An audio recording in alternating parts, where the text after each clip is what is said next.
भारतीय अर्थव्यवस्था के उदारवादी चरण रखने वाले महान अर्थशास्त्री, प्रधानमंत्री और वित्त मंत्री डॉक्टर मनमोहन सिंह जी का हाल ही में निधन हो गया है।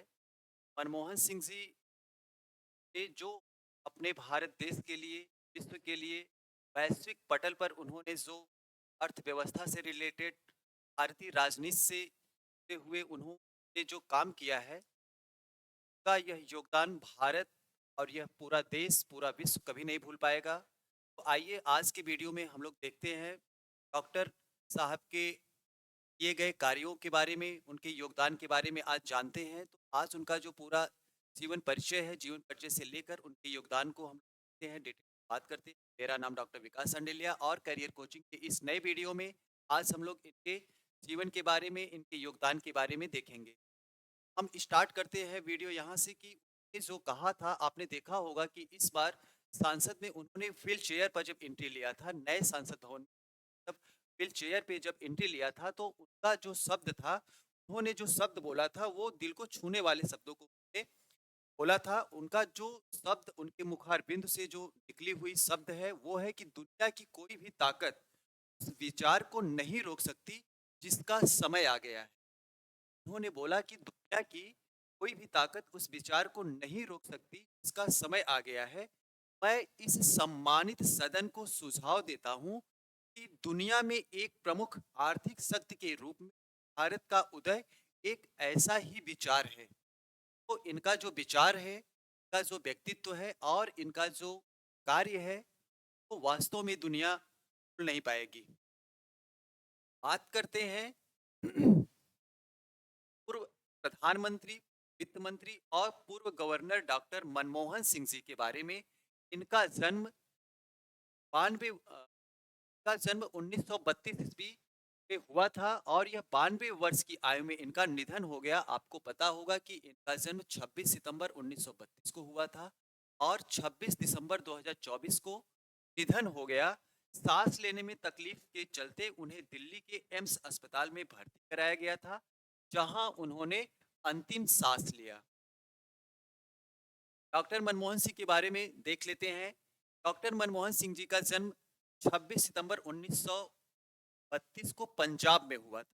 वर्तमान समय में पाकिस्तान में पड़ता है। पंजाब में हुआ था। उन्होंने 1952 और 1954 में क्रमशः पंजाब विश्वविद्यालय से अर्थशास्त्र में स्नातक और परास्नातक की उपाधि प्राप्त की। उन्होंने 1957 में कैम्ब्रिज विश्वविद्यालय से अपना आर्थिक ट्रिपोस पूरा किया। इसके बाद उन्होंने 1962 में ऑक्सफोर्ड विश्वविद्यालय से अर्थशास्त्र में डीफिल की उपाधि प्राप्त की। 1962 में ऑक्सफोर्ड यूनिवर्सिटी से उन्होंने डीफिल किया। मनमोहन सिंह जी का जो राजनीतिक सफर रहा है, इनके राजनीतिक करियर के बारे में देखते हैं। डॉक्टर सिंह 1971 मंत्रालय में आर्थिक सलाहकार के भारत सरकार में शामिल हुए। इसके बाद जल्द ही 1972 में वित्त मंत्रालय में मुख्य आर्थिक सलाहकार के रूप में पदोन्नत किया गया, इनको प्रमोट किया गया। वे वर्ष 1976 से 1980 तक भारतीय रिजर्व बैंक के निदेशक और 1982 से 1985 तक गवर्नर के रूप में सेवारत रहे। यानी कि भारत सरकार में वो 1982 से 1985 तक गवर्नर भी रहे हैं।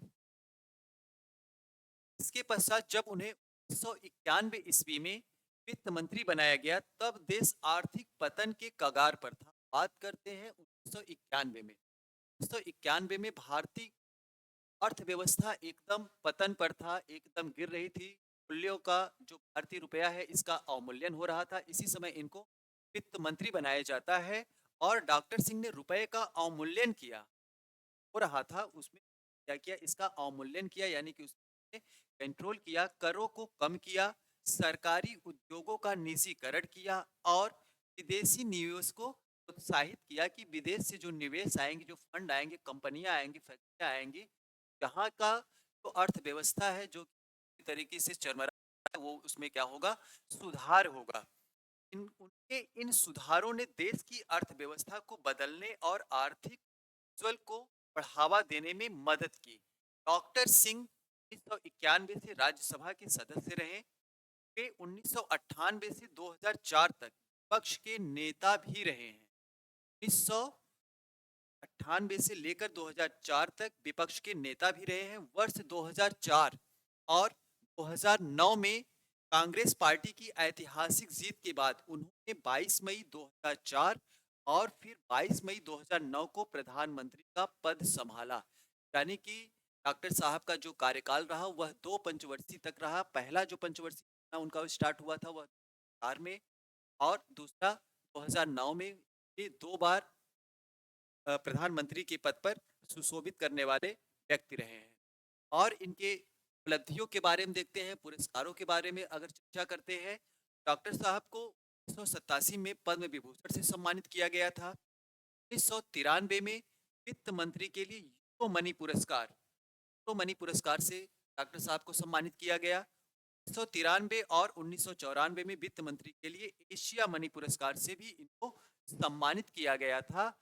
और 1995 में भारतीय विज्ञान कांग्रेस का जवाहरलाल नेहरू जन्म शताब्दी पुरस्कार से भी डॉक्टर साहब को सम्मानित किया गया था। तो डॉक्टर साहब का से जाना, इस दुनिया में जाना वाकई में बहुत बड़ा नुकसान है, जिसकी क्षतिपूर्ति करना देश के लिए और समाज के लिए, इस अर्थव्यवस्था के लिए बहुत ही मुश्किल है। आज के वीडियो में बस इतना ही। कल हम फिर आगे के वीडियो में देखेंगे कुछ और नई जानकारी को लेकर। आप अपना ख्याल रखिए।